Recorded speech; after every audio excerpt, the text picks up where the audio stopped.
A paz do Senhor Jesus. Amém, meus irmãos? Quero saudar os irmãos com a paz do Senhor. Nós estamos aqui mais um dia, amém, para compartilhar de um assunto que é muito pouco comentado dentro da igreja, né? Muitos pastores não comentam, aleluia, porque existem muitos casos assim dentro das igrejas e a verdade, ela não machuca ninguém, a verdade nunca matou ninguém, porque nós viemos ao mundo por causa da verdade, nós somos uma verdade. Então a verdade, a função dela é desmascarar a mentira e o engano. A verdade, ela desfaz as obras do diabo. Então tem muitas pessoas que dizem, não pode se pregar isso porque vai machucar fulano, vai machucar Beltrano. O que machuca não é a verdade. A verdade cura, liberta, salva e leva para o céu.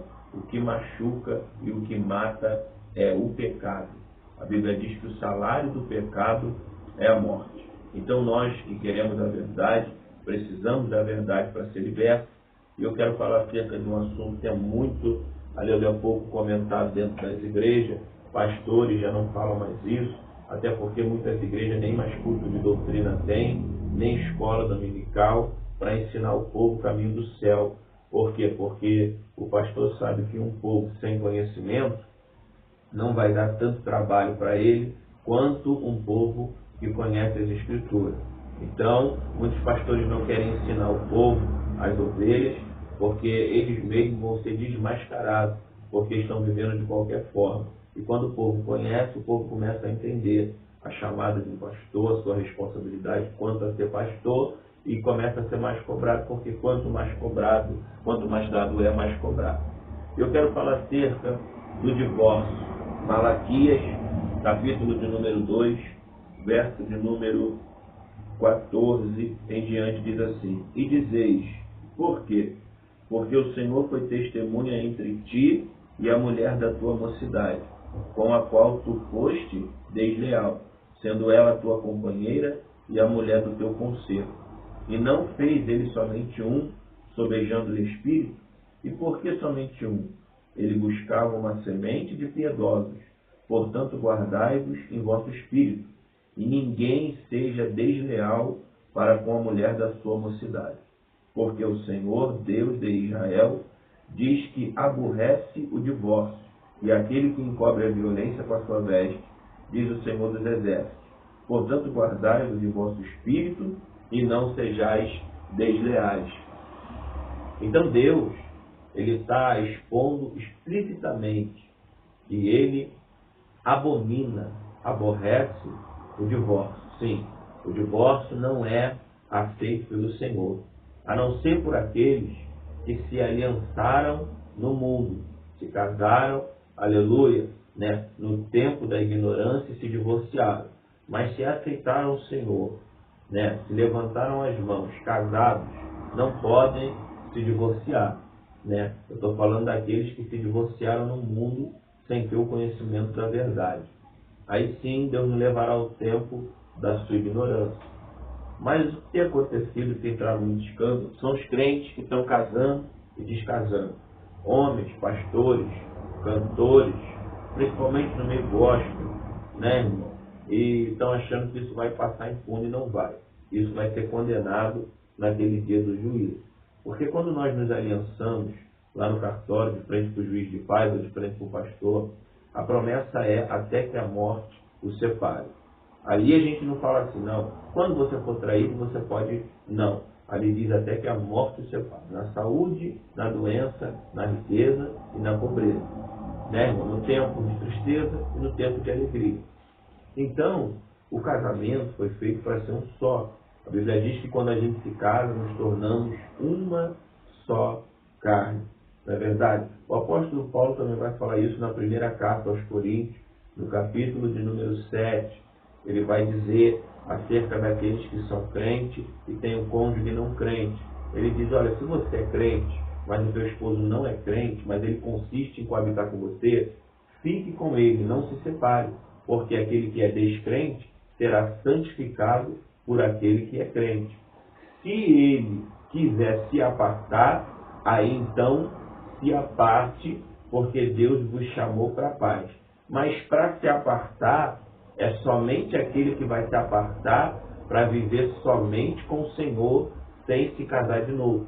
Porque o adultério só é cometido quando o ato é consumado. Então, se o teu marido não é crente, quer se separar de você, você só pode se separar dele se você for viver uma vida somente para Deus e não vai se casar novamente. Mas, na verdade, a vontade de Deus é que não haja separação. Por quê? Porque Deus, desde o início, com o povo de Israel, ele sempre se perdoou. Ele diz, o povo me vira as costas. Mas a Bíblia diz que ele sempre permanece fiel até na nossa infidelidade. Então, isso são indícios de que Deus não abre mão da aliança que ele tem conosco. Quantas vezes nós nos prostituímos diante de Deus? Porque a prostituição para Deus não é somente o relacionamento sexual, né, fora do cônjuge. Não, a prostituição para Deus é quando nós idolatramos, quando nós desobedecemos, quando nós servimos a deuses estranhos, mais de escultura. Tudo isso é prostituição.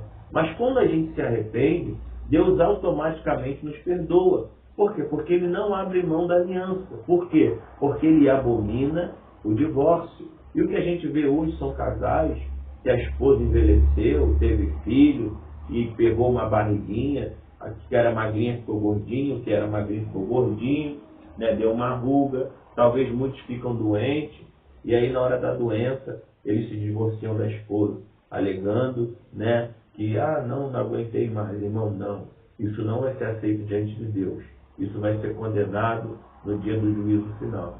Deus aborrece o divórcio. Se você vê pessoas na tua liderança, na tua igreja, que casaram e descasaram, pelo amor de Deus, irmãos, ore a Deus. Não fique numa igreja onde há pastor que casou e descasou porque ele está em adultério. E um cego não tem condição de guiar outro cego. Busca o Senhor, busca a direção de Deus e Deus vai te dar a direção. Não estou falando para você se rebeliar ou para você querer saber da vida do pastor. Vou saber se o pastor realmente é. Não. Eu estou dizendo quando o caso é explícito, quando há um escândalo, né? E ali tem pessoas que estão acoitando esse escândalo. Não, não acoite. Deus abomina o divórcio. Deus me casou com a minha esposa para me suportar ela. Tribulação, prova, todo casamento passa. Momento de crise, de briga, né? De angústia, de tristeza, de estresse. Mas a Bíblia diz que depois da tempestade vem a bonança. Nenhum motivo pode fazer com que passe pela minha cabeça que o meu casamento não é de Deus, ou que eu tenha direito de me divorciar. Não. Quem faz isso é o inimigo. O inimigo lança seta, o inimigo lança dardo inflamado, dizendo que você não vai aguentar mais. Aguenta sim, porque o Senhor nos aguenta a nossa vida toda. Quantas vezes a gente peca e Deus está sempre nos aguentando. Jesus aguentou 33 anos sem pecar. Então quem somos nós para não aguentar mais um pouquinho de tempo? Porque a Bíblia diz daqui um pouquinho de tempo e o que há de vir virá e não tardará. Faz campanha de oração, faz propósito de oração pelo teu casamento.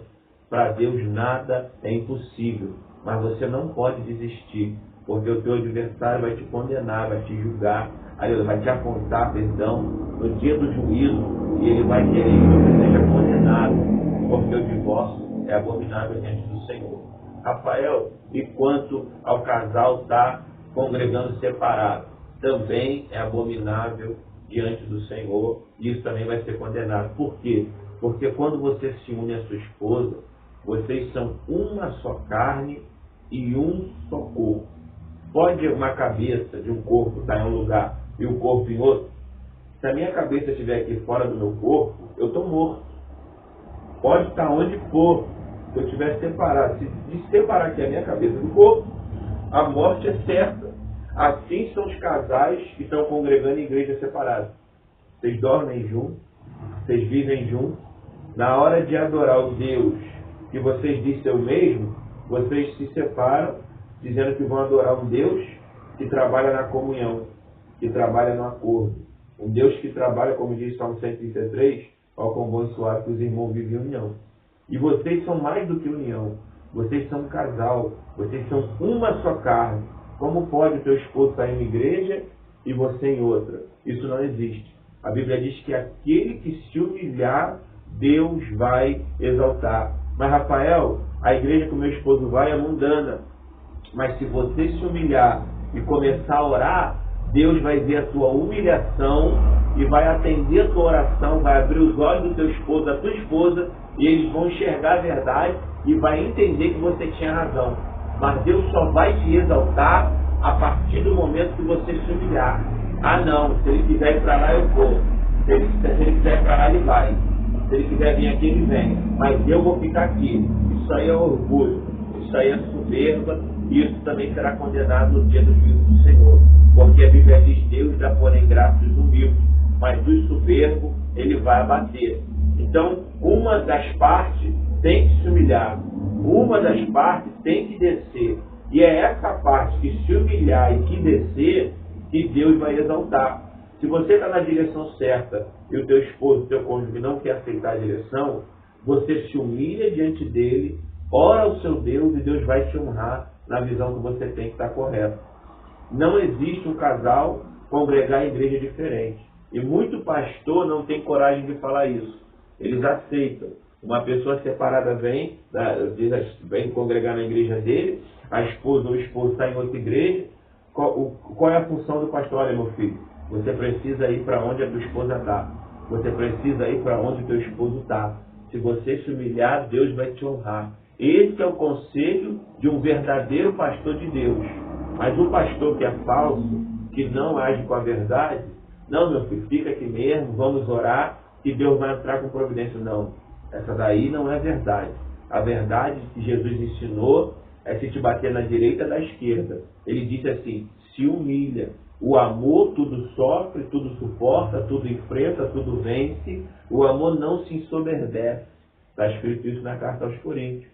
Então, aquele que se humilhar, Deus vai exaltar. Então, a palavra que eu deixo para a nossa vida é: Deus abomina o divórcio. O divórcio não é aceito. Rafael, eu fui traída. Perdoe, porque você também já trai a Deus. Eu sei que isso não é fácil. Eu não sei o que eu ia fazer se eu fosse traído. Mas a Bíblia fala para mim, se for traído, e para você que já foi traída, que Deus não aceita. Deus, ele requer o perdão. Ele requer o perdão, sim, porque ele nos perdoou. Rafael, fui traído. Perdoe, porque Deus requer o perdão. Ele requer isso. Mas, Rafael, se a esposa ficar traindo, então você vai orar. E o próprio Deus fará justiça por você. Mas Deus, ele abomina o divórcio. E essa palavra serve para mim, para você, para aqueles que virão após nós, para a igreja. E os pastores têm ocultado isso. Eles não têm pregado. Por quê? Porque eles querem a igreja deles cheia. Porque se pregar a verdade, eles vão colocar aquilo que está fora do lugar no seu lugar. E se preciso for, a ovelha vai ter que sair da igreja desse pastor, vai para onde está o seu cônjuge. E os pastores não querem isso. Então, o conselho que eu dou para você que está passando crise, problema, dificuldade no seu casamento é: entre em oração, se humilhe diante de Deus, mas não largue a cruz. Jesus falou: mulheres, sujeitai-vos a vosso marido, e marido, ame as vossas mulheres, assim como Cristo amou a igreja e a cruz, e se entregou a si mesmo por ela. Isso é para ambos. Suporte o teu marido. Marido, suporte a tua esposa. Não assine carta de divórcio. Ah, o meu esposo foi lá e deu entrada. Não assine, não aceite. Deixa Deus fazer justiça por você. Ah, estão me chamando no fórum. Vai ao fórum, obedeça a justiça, mas você tem a tua escolha de querer assinar ou não. Se a justiça tomar a decisão dela, você, como homem e mulher de Deus, vai recorrer à justiça de Deus. Não assine divórcio. Não aceite divórcio, porque isso será condenado no dia do juízo. Essa é a verdade que muitos pastores estão escondendo. Ame a tua esposa, ame o teu esposo. Que Deus te abençoe. Guarde essa palavra no teu coração, em nome do Pai, do Filho e do Espírito Santo. Amém.